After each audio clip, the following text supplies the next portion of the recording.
Assalamualaikum warahmatullahi taala wabarakatuh. Bismillah.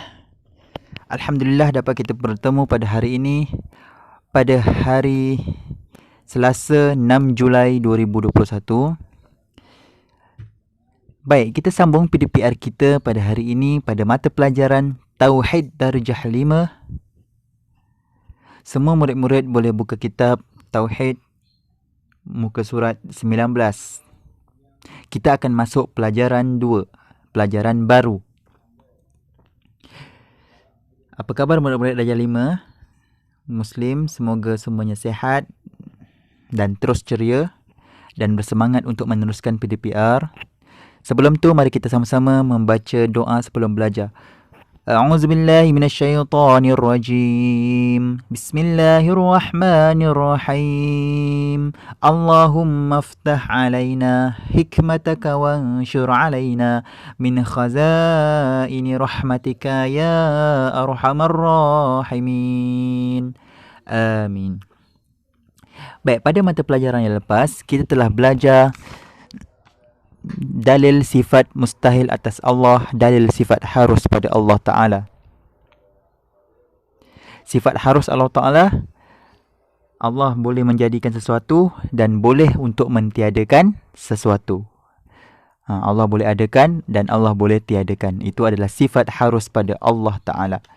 Jadi kita akan masuk tajuk baru, pelajaran 2, bahagian sifat yang wajib bagi Allah Ta'ala. Okey, baik. Sifat wajib bagi Allah ada berapa? Ada 20. Ada 20. Sifat mustahil ada 20. Sifat harus ada 1. Jadi sifat wajib bagi Allah ada 20. Betul? Okey, betul. Dalam 20 sifat itu ada bahagian-bahagiannya. Ada pecahan bahagiannya. Wujud kat mana? Qidam baqa' mukhalafatuhu kat mana? Nanti kita akan belajar bahagian-bahagian sifat wajib bagi Allah Ta'ala. Murid-murid harap semua fokus ya. Okey, secara ringkasnya bahagian-bahagiannya pada muka surat 26. Ada 4 bahagian sifat wajib bagi Allah Ta'ala. Iaitu, ingat betul-betul, nafsiyah, salbiyah, ma'ani, ma'nawiyah. Ada berapa? 4. 1 nafsiyah, 2 salbiyah, 3 ma'ani, 4 ma'nawiyah. Nafsiyah ada 1. Salbiyah ada 1, 2, 3, 4, 5. Ma'ani ada berapa? 1, 2, 3, 4, 5, 6, 7. 7. Ma'nawiyah ada berapa? 1, 2, 3, 4, 5, 6, 7. 7 juga. Jadi, kita akan masuk satu-satu. Buka muka surat 19. Okey, fokus. Pelajaran 2. Bahagian sifat yang wajib bagi Allah Ta'ala. Kita baca. Sifat 20 yang wajib bagi Allah Ta'ala terbahagi kepada 4 bahagian. 1. Sifat nafsiyah. Ingat, sifat nafsiyah. Dinamakan juga sifat subutiyah. Nombor 1. Sifat yang disandarkan kepada zat, iaitu sendiri dan bukan kepada yang lain. Sifat nafsiyah ni ialah sifat diri sendiri. Dia tidak disandarkan kepada yang lain. Yang kedua, sifat salbiyah, dinamakan juga sifat adamiyah. 2. Sifat yang menafikan kekurangan bagi zat dan sifat Allah Ta'ala. Sifat yang menafikan kekurangan bagi zat dan sifat Allah Ta'ala. Sifat salbiyah ni ialah sifat yang mentidakkan kekurangan bagi Allah Ta'ala. Dia menafikan kekurangan Allah. Yang kedua. Kita masuk yang ketiga. Yang ketiga ialah sifat ma'ani. Sifat ma'ani dinamakan juga sifat wujudiyah, iaitu sifat yang tetap pada zat Allah Ta'ala. Sifat ma'ani ni ialah sifat yang tetap ada pada zat Allah Ta'ala.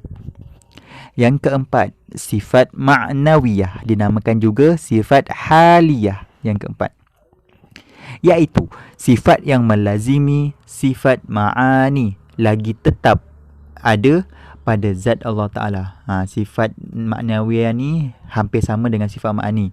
Tapi sifat ma'ani iaitu sifat yang melazimi sifat ma'ani, lagi tetap ada pada zat Allah Ta'ala. Okey, kita masuk satu-satu. Kita pergi yang pertama, iaitu sifat nafsiyah. Muka surat 20. 2.1 sifat nafsiyah. Kita pergi yang pertama dahulu. Sifat nafsiyah. Makna sifat nafsiyah, nafsi kalau bahasa Arabnya nafsi, kalau bahasa Melayunya sendiri. Nafsi itu ada satu sahaja sifat Allah bagi Allah Ta'ala. Satu.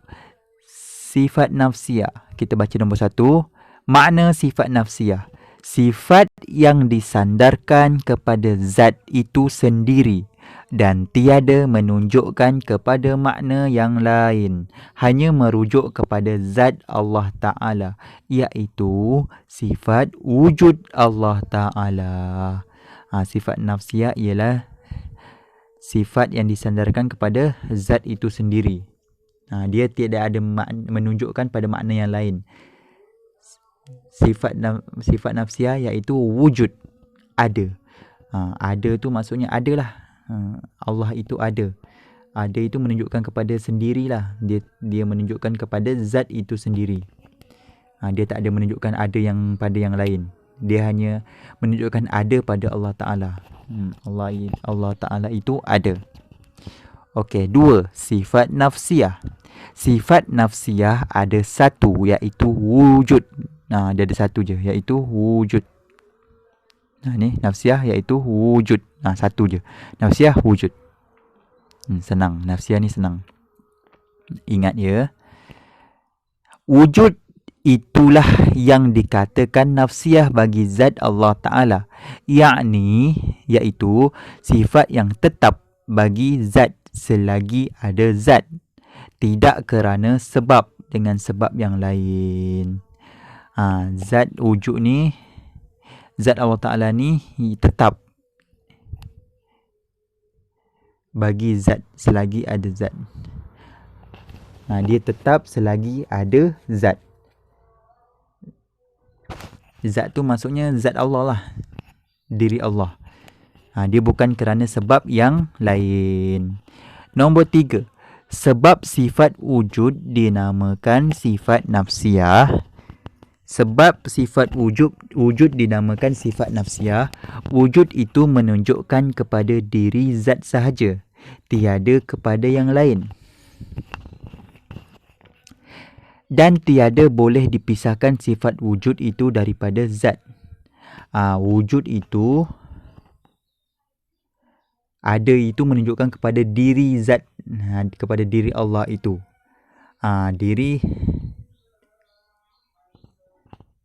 Tidak boleh dipisahkan ada daripada Allah. Allah tidak boleh dipisahkan daripada ada. Kalau wujud dipisahkan daripada Allah, maka Allah tu tak ada lah. Mesti wujud tu tetap ada pada Allah. Jadi Allah itu zatnya ada. Faham tak? Nombor 3 ni.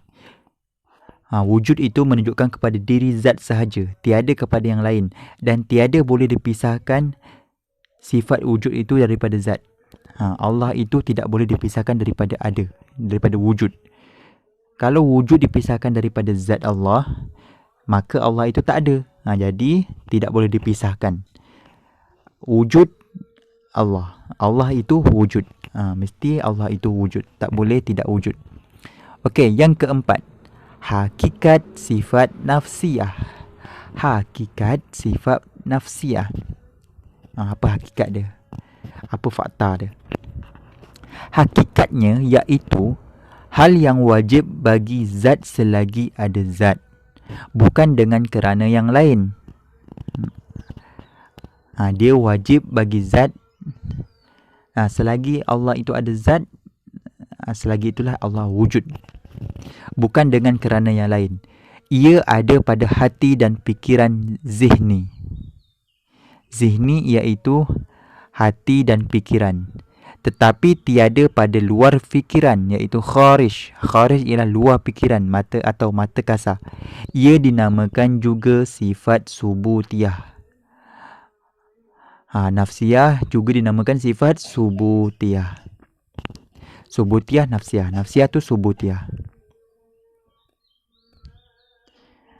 Jadi Allah tidak boleh dipisahkan daripada wujud. Wujud Allah wujud. Dia Allah ni wujud ada pada hati dan fikiran. Tetapi tidak boleh nampak dengan mata kasar. Yang penting kita kena percaya bahawa Allah itu ada. Allah itu wujud. Okey, faham murid-murid?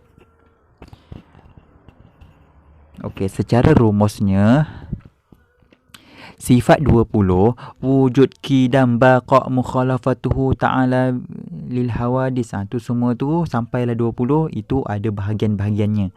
Ada berapa bahagian? Kita tengok balik. Ada berapa bahagian semuanya?